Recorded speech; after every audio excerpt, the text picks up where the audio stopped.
North Philadelphia, served 5 years in prison for robbery and says it was the best thing that ever happened to him. He came out with a sense of discipline and purpose that has taken him all the way to a world title. He is consumed with unifying the title and the big paydays that would bring. The unbeaten challenger, Joe Lipsi, has a lot going for him. He's got quick hands, good power, and a difficult southpaw style. He has an impressive record, as you see, but there are things that those statistics do not show. First of all, Joe Lipsi has not fought the higher quality opposition that Bernaud has. He has never experienced the pressure of a world title fight. And for a variety of reasons, he has had only one fight in the last 16 months while he's waited for this title shot. And Dan, those are all negatives that Joe Lipsi has to overcome if he's going to win a belt today. Well, Alex, both fighters are in the ring. They're ready to go. But yesterday afternoon, we had a chance to sit down and ask both these guys about some of their thoughts concerning this afternoon's fight. If you weigh the scale on paper, I know I'm the better fighter. But that don't mean squat until you get in the ring. In the ring, I have to win. Bernaud has to win. Papers and records don't beat other records. It shows that one guy might have advantage if you betting, but it doesn't show that this guy definitely has a blowout chance. Buster Douglas showed you that when he fought Mike Tyson. I don't underestimate nobody. Don't get the wrong message. Don't get the thinking that I'm overconfident. I'm just confident. I'm sure of myself.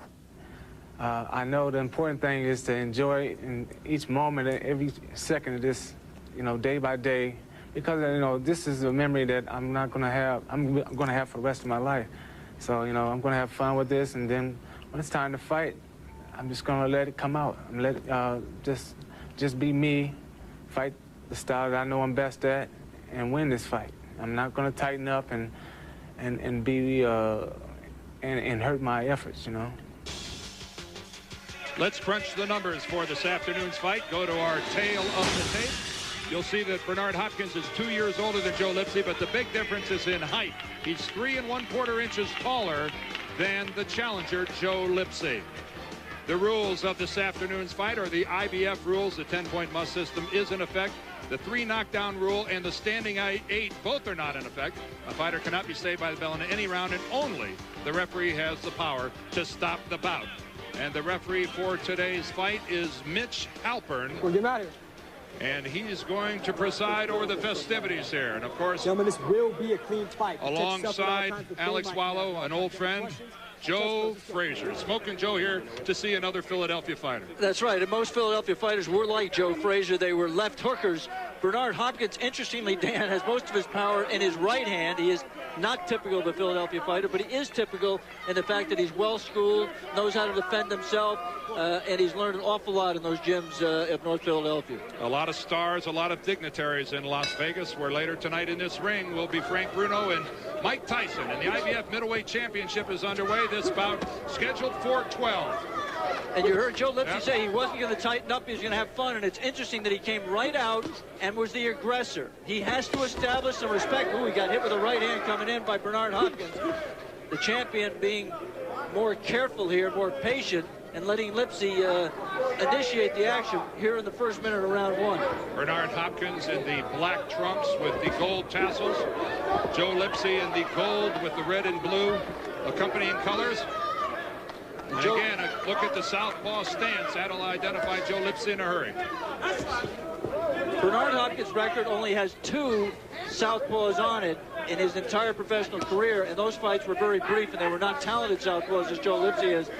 But Bernard answers that by saying that I've sparred in the gyms with outstanding southpaws like Robert Hines when he was boxing, and John David Jackson, and I fought with the best of them. I know how to handle a left-handed. This is not going to throw me off balance. So a good right-hand lead to the body by Bernard Hopkins. Interestingly enough, Alex, something you rarely see, Hopkins lost his first professional fight. Normally, handlers are much more careful in taking their guys along slowly. He lost his first bout, and his only other loss was to Roy Jones Jr., of course, maybe the most talented fighter in the game today. Yeah, and Bernard Hopkins with his... Step back, please. Step back. With the black trunks on, gave by far Roy Jones his toughest fight. Roy won a decision, went the distance. It was about 8-4 in rounds, I thought. but clearly Roy Jones was not able to dominate or assert himself on Bernard Hopkins.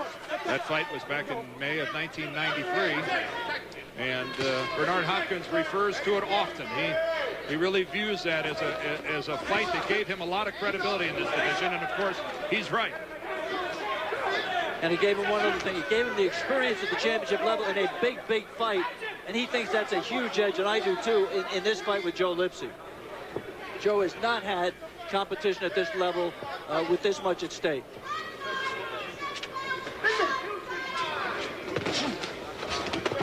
You can see already, Dan, both men have all the punches. They can jab, they can body punch, they can put punches together. There's not been a lot of combination punching yet in this kind of in-between round, not just feeling out, not all out aggression either. Well, you got a hint as to Hopkins' skills when you saw him throw a combination on the counter punch, falling back into the ropes. That's not an everyday move.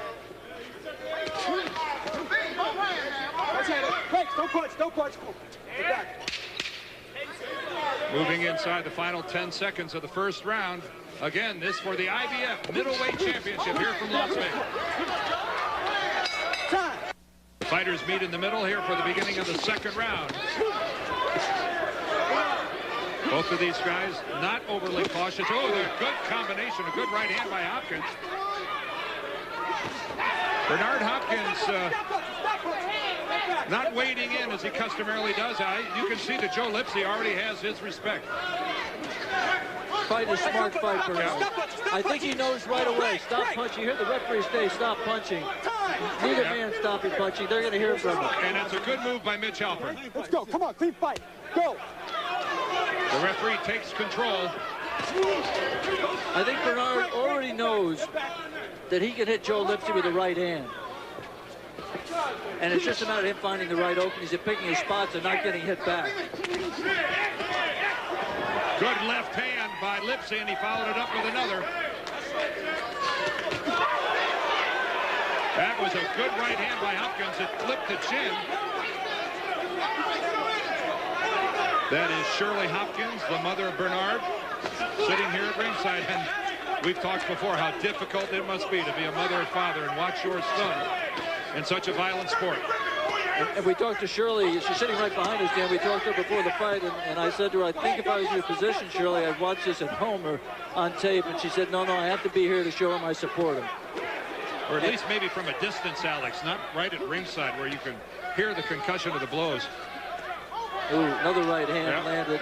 There's some swelling over the right eye of Bernard Hopkins. Blocked. That punch is blocked nicely by Joe Lipsi, having his hands up. You can really see it starting to swell, Alex. The right eye of Bernard Hopkins, it's swelling a great deal. The eyelid itself over the eye. You see the quality of these two men. These are solid world-class fighters. Shoot the jab, know how to protect himself. Here's the point right here where neither man is going to let the other guy get an advantage on the inside. Boy, a good left hand by Lipsi gets that little flurry started. Both of them excellent counterpunches. Joe looks a little bit stunned right there from I don't know, I didn't see the punch, but he did not react well to that punch from Bernard. It's kind of a sweeping left hand that caught him on the ear. Didn't look like it had a lot on it. He laid that jab out there. You don't want to leave the jab out like that. Don't punch. Step back. Well, the feeling out process, if there was one, has been discarded. Very tough fight to score. Both men scoring their share and missing their share. We're working there. Neither man has established dominance. Another good right hand by Hopkins. The last one missed. This is the end of the second. This is the start of the third round. Dan Deerdorf, Alex Swallow with you ringside here at the MGM Grand in Las Vegas. Bernard Hopkins in the black trunks, Joe Lipsi, the challenger, in the gold.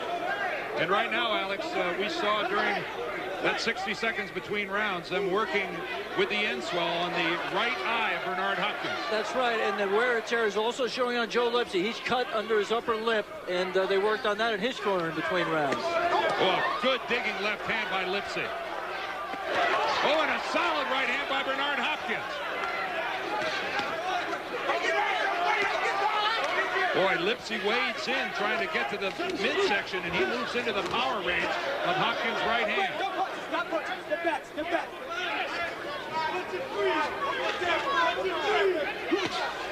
Good clipping right hand by Lipsi finds the jaw of Hopkins.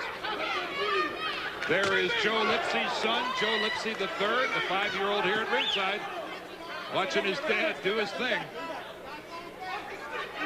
And his father right now fighting very well. And that's Joe Lipsi's wife and the mother of his child, Sandra. Hey,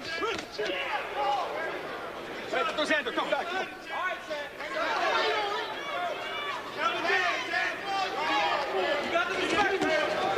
Very even fight, Dan, as we mentioned. I think that Joe Lipsi is working a little bit harder to stay even. And I think that may just be the pressure and the adrenaline of his first title fight. There has been some outstanding counter-punching here. That last exchange saw Hopkins land one. Look at the focus of Bernard. Look at his face. He's measuring him. Doesn't know whether he wants to take the lead. And now you can see he was waiting for Lipsi to lead. Well, there was a good right hand by Hopkins. They both landed. Yep. Bernard coming forward a little bit more. Step back. He said to his corner between rounds, Bernard Hopkins did in the black trunks to his back here, he's getting tired.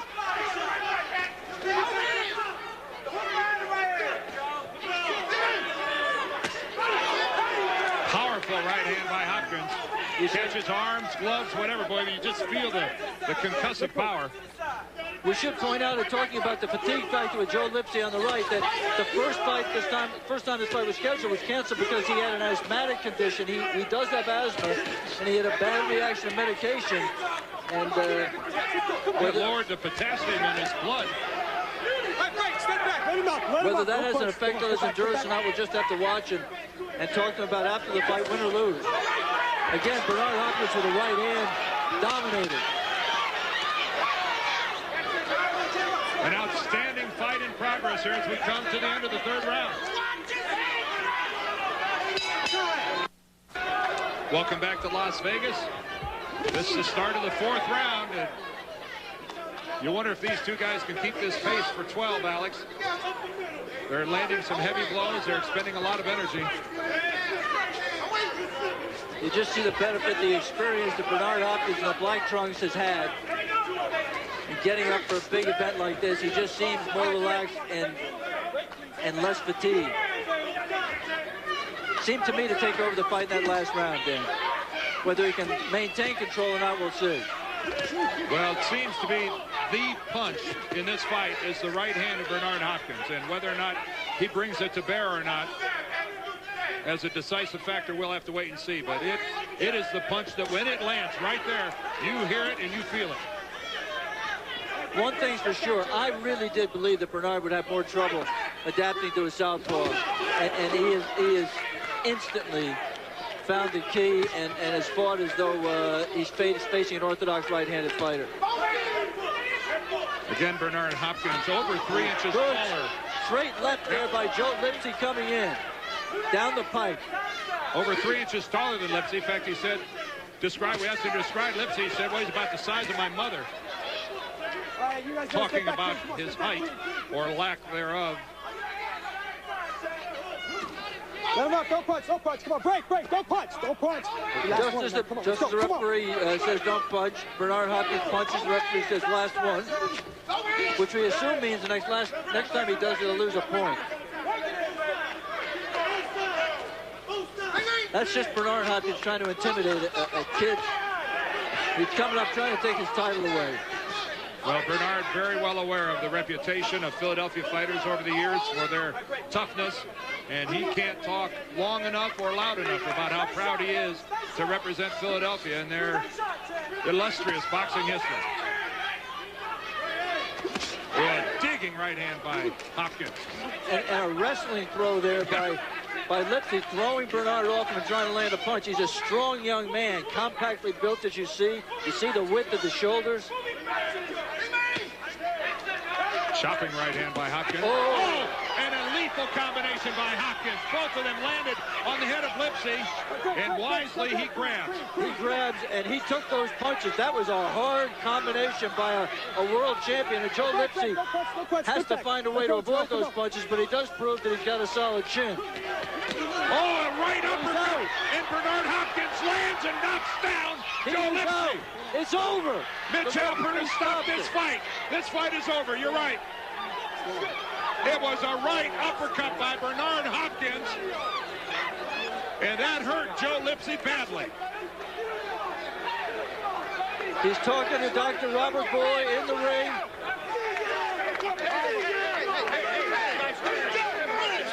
He's fully conscious. Dr. Boy, the physician, sitting him up. Remember, about 30 seconds prior to that, a combination hit Joe Lipsi clean in the head. You could see his reaction slowed, and what an uppercut, Alex. And Bernard Hopkins goes over to embrace and look and check and make sure that he's okay, and he's talking to him. Bernard talked yesterday. He said, I'm going to try to beat him, but after it, I'm going to embrace, and that's the great thing about boxing. How about how quickly Mitch Halpern called the fight? Well, he was right. That's darn right he was right. You know, that was, as the British say, well stopped. There's Dr. Robert Boy, the Nevada physician, looking at him. And there's Bernard Hopkins celebrating as he deserves to do. It was a decisive victory. And it does put Bernard Hopkins in the place that he wants to be, in line for the big money shots that he should be thinking about, that he wants so badly. We still have a lot of boxing coming your way. We're going to take you back and show you one of the great fights of all time. Sugar Ray Leonard and Tommy Hearns, plus we'll have an extensive preview of tonight's Frank Bruno-Mike Tyson fight.